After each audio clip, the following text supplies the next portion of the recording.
자, 오늘은 구원론 19강입니다. 바로 복과 저주라는 제목으로 오늘 말씀 나누겠습니다. 자, 오늘은 이제 창세기 말씀을 바탕으로 해서 어떤 하나님께서 복을 주셨고 또한 우리가 어떤 저주 가운데 있었는지 그런 것들에 대해서 말씀을 통해서 확인해 보도록 하겠습니다. 자, 먼저 하나님께서 내려주신 복을 성경은 이렇게 말씀하고 있습니다.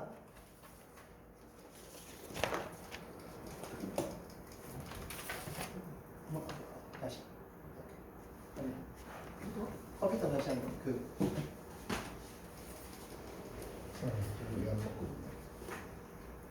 USB를 꽂았다 뺐다 꽂았다 다시 됐습니다. 네. 자, 창세기 1장 28절 말씀을 다 같이 읽겠습니다. 시작.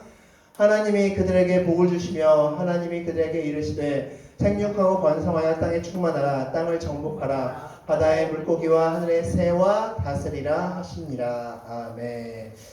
자, 하나님께서 오늘 이 인간 창조하시고 나서 복을 허락하셨습니다. 크게 두 가지로 살펴볼 수 있는데 말씀 보면 첫 번째는 생육하고 번성하라는 복이고 그리고 땅에 충만하고 정복하라는 복이고 그 땅을 다스리라는 복을 주셨습니다. 자, 정리하면 이렇습니다. 두 가지 정리하면 번성하고 충만케 되는 복을 주셨고 만물을 정복하고 다스리는 복을 주셨습니다. 이 두 가지 복을 하나님께서 인간 창조 직후에 하나님께서 허락하셨습니다. 자, 그런데 문제는 이 복을 이제 펼쳐보기도 전에 저주에 걸렸다라고 말씀해주고 있습니다. 자, 그럼 어떤 것인지 지금 성경을 통해서 보도록 하겠습니다. 자, 창세기 3장 8절 다 같이 읽겠습니다. 시작. 그들이 그날 바람이 불 때 동산에 거니시는 여호와 하나님의 소리를 듣고 아담과 그의 아내가 여호와 하나님의 낯을 피하여 동산 나무 사이에 숨은지라. 아멘. 자, 어떤 저주냐? 바로 하나님과 단절되는 저주 가운데 들어오게 되었습니다. 자, 하나님과 단절되는 저주 가운데 들어가게 되면서 하나님이 약속하신 복을 전혀 받지 못하는 관계 가운데 되었습니다. 즉 하나님과 연결되었을 때 받게 될 복들 크게 두 가지였죠. 생육하고 번성함의 복, 그 다음에 땅을 정복하고 다스림에 대한 복. 이 두 복을 다 받게 되었는데 예약되어 있었는데 그 예약이 완전히 물거품이 되어버렸다는 것입니다. 그리고 나서 그에 따른 결과를 성경 말씀해주고 있는데 자, 하나하나씩 먼저 살펴보겠습니다. 먼저 여자에게는 이런 말씀하셨죠. 자, 다 같이 읽겠습니다. 시작. 또 여자에게 이르시되 내가 내게 임신하는 고통을 크게 더하리니 내가 수고하고 자식을 낳을 것이며 너는 남편을 원하고 남편은 너를 다스릴 것이니라. 아멘. 자, 질문 하나 드리겠습니다. 그전에는 임신하는 고통이 없었을까요? 아이가 태어나는 고통. 우리가 이제 출산에 있어서의 고통. 지금 오늘 이 3장 16절 이 말씀을 바탕으로 근거로 해서 우리가 출산할 때 산모가 고통받는 것은 이것 때문이야 라고 이렇게 보긴 하는데 물론 그게 틀린 말은 아닐 수 있지만 그런데 이 말씀은 더 의미 있는 뜻이 담겨져 있습니다. 자, 이것을 보겠습니다. 자, 보겠습니다. 자, 임신하는 고통은 어떤 뜻이냐?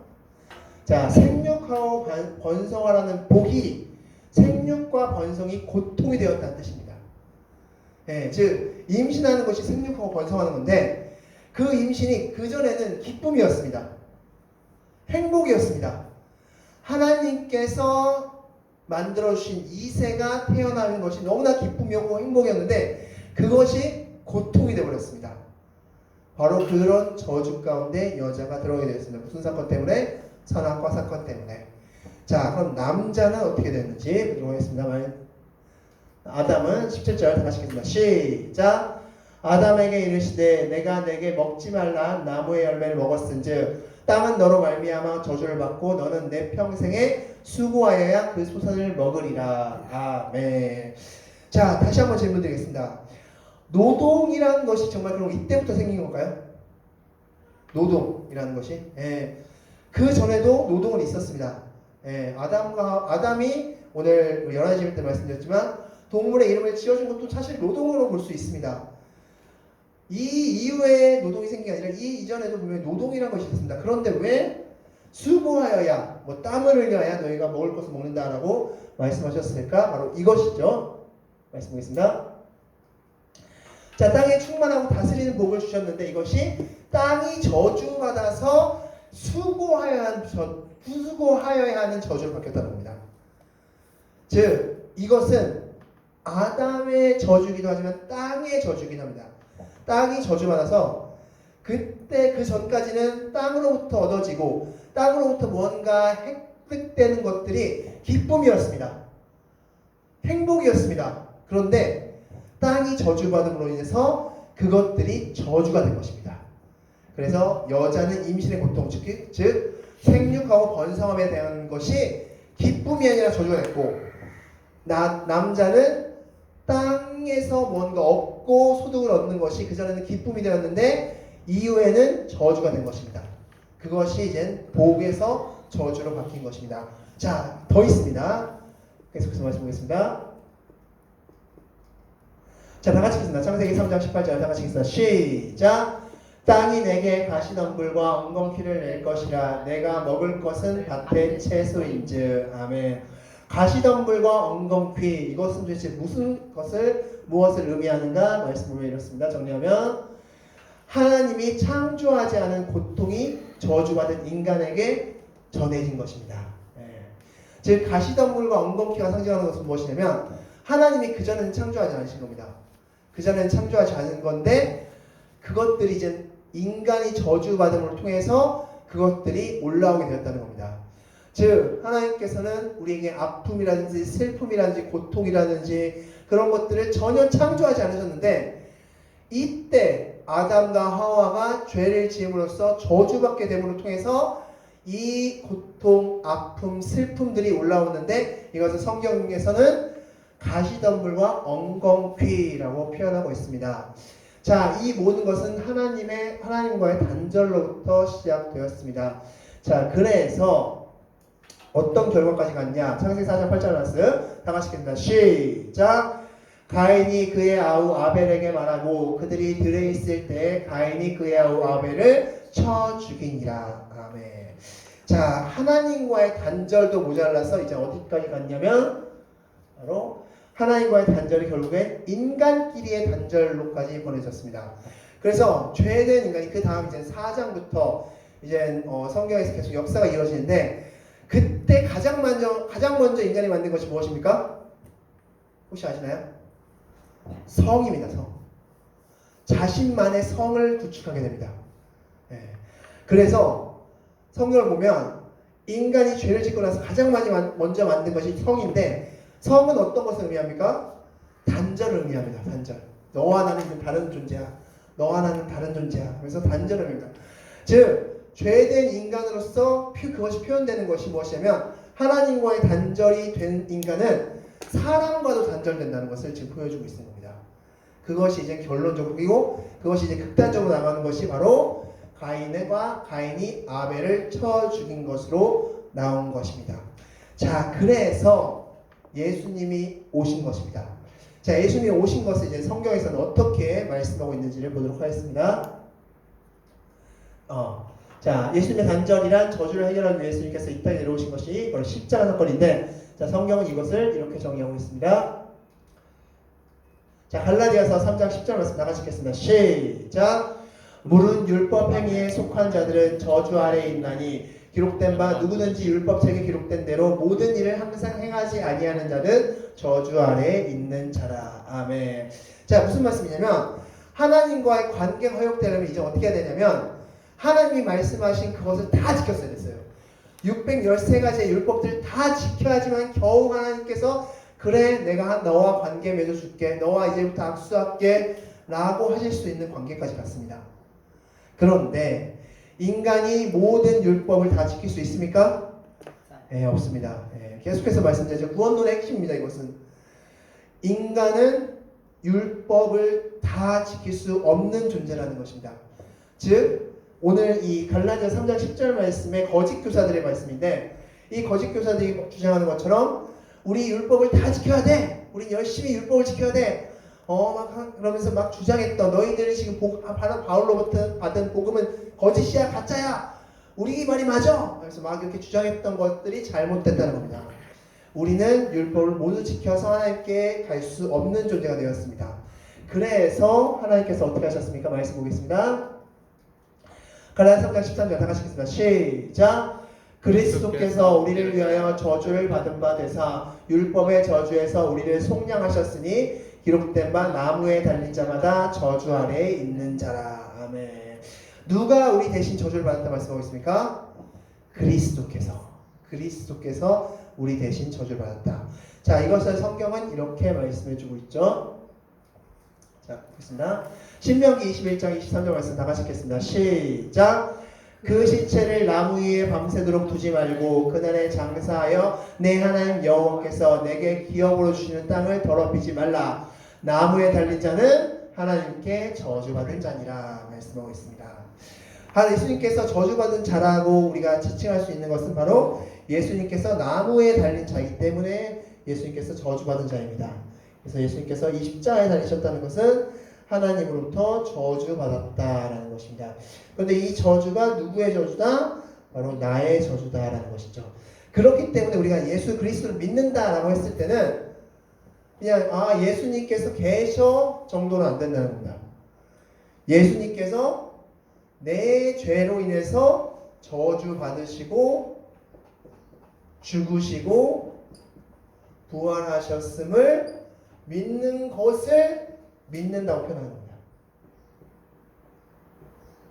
네. 그러니까 예수님이 계시대.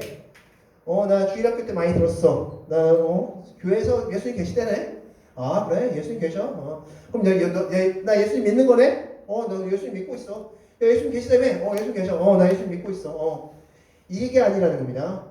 이게 아니라 예수님이 내 죄 때문에 저주를 받으시고 죽으시고 부활하셨음을 믿는 것을 믿는다고 하는 겁니다. 그럼 우리가 신앙을 점검함에 있어서 이것을 지금 믿고 있느냐를 점검하시면 됩니다. 내가 정말 이 사실을 믿고 있나? 여기까지만 믿고 있는 건 믿는 것이 아닙니다. 이것은 귀신들도 안다고 말씀하고 있죠.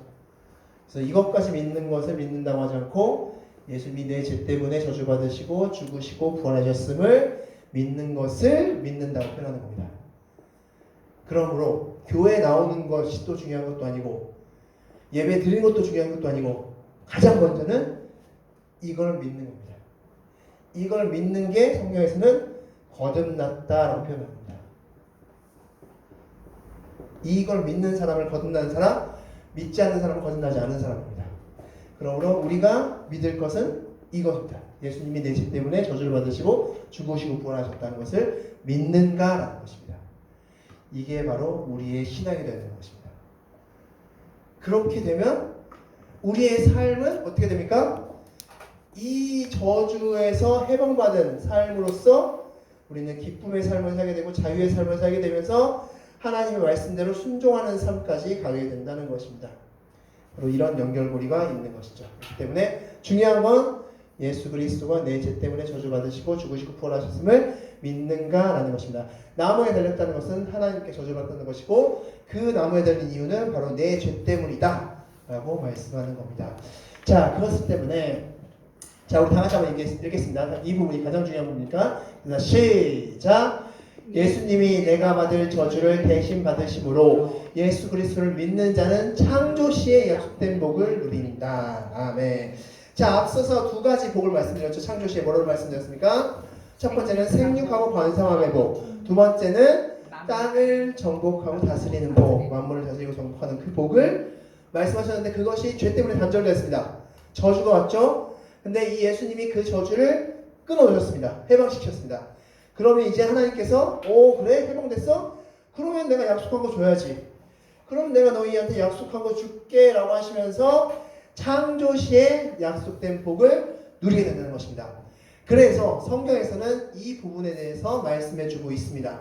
그러면 역사적으로 어떻게 하나님께서 역사하셨는지 총 3가지를 통해서 말씀해 보도록 하겠습니다. 약속된 복을 누리는 장면을 보겠습니다. 첫 번째, 생육하고 번성함의 복을 우리는 누릴 수 있습니다. 이제부터 그리스도를 믿음으로 말미암아 즉 그리스도 믿는다는 것은 다시 한번 예수 그리스도께서 내 죄 때문에 저주받으시고 죽으시고 부활하셨음을 믿는 자는 생육하고 번성함의 복을 누리는데, 자 말씀 보겠습니다. 신명기 7장 9절 말씀 다 같이 읽겠습니다. 시작. 내 하나님 여호와는 하나님이시오 신실하신 하나님이시라. 그를 사랑하고 그 계명을 지키는 자에게는 천대까지 그 언약을 이행하시며 인애를 베푸시나니 말씀한다. 자, 몇 대까지? 천대까지. 예. 생육하고 번성함의 기쁨을 하나님께서 누리게 하신다는 겁니다. 그래서 예수 그리스도를 믿고 예수 그리스도가 내 모든 저주를 긋고 모든 율법을 완성하셨음을 믿으면 우리는 천대까지 그 복을 누리는 그런 충육하고 번성함의 복을 누릴 수 있다 말씀하고 있습니다. 계속해서 말씀 보겠습니다. 창세기 12장 3절 말씀 나같이 읽겠습니다. 시작. 너를 축복하는 자에게는 내가 복을 내리고 너를 저주하는 자에게는 내가 저주하리니 땅의 모든 족속이 너로 말미암아 복을 얻을 것이다. 아멘. 자, 즉 생육하고 번성함의 복을 통해서 우리 후손들 자체도 모두 복 가운데 임할 것이다 라고 말씀해주고 있는 것입니다. 즉 바로 생육하고 번성함의 복이 다시 회복될 것을 말씀해주고 있는 것입니다. 즉 우리가 예수 그리스도를 믿으면 생육하고 번성함의 그 창조 때 약속됐던 그 약속이 다시 이루어진다 라고 말씀해주고 있습니다. 자, 계속해서 또 하나의 복이 있었죠. 무슨 복입니까? 바로 땅을 정복하고 다스림에 대한 복. 이 복 역시 하나님께서 해결해 주신다. 다시 내가 약속한 거 줄게 라고 말씀하신다. 어떤 사람에게? 바로 예수 그리스도가 내 죄 때문에 저주를 받고 죽으시고 부활하셨음을 믿는 자들에게는 땅을 정복하고 다스림에 대한 복을 주시는데, 자 성경을 통해 어떻게 나타났을지 보도록 하겠습니다. 자, 창세기 26장 12절 13절 하나씩 읽겠습니다. 시작. 이삭이 그 땅에서 농사하여 그 해 100배나 얻었고 여호와께서 복을 주심으로 그 사람이 창대하고 왕성하여 마침내 거부가 되어. 아멘. 자, 그 전에 땅은 무슨 땅이 어떤 것이었습니까? 저주받은 것으로서 기쁘지가 않고 뭔가 안 됐습니다. 그래서 수고하여서 됐는데 하나님께서 그 복을 허락하셨을 때 어떻게 됐습니까? 창대하고 왕성하게 되었다라고 말씀해주고 있는 것입니다. 바로 하나님께서 땅을 정복하고 다스림에 대한 복을 허락하셨다라고 말씀해주고 있는 것이죠. 자, 또 하나 말씀드리겠습니다. 창세기 30장 30절 말씀 다 같이 읽겠습니다. 시작.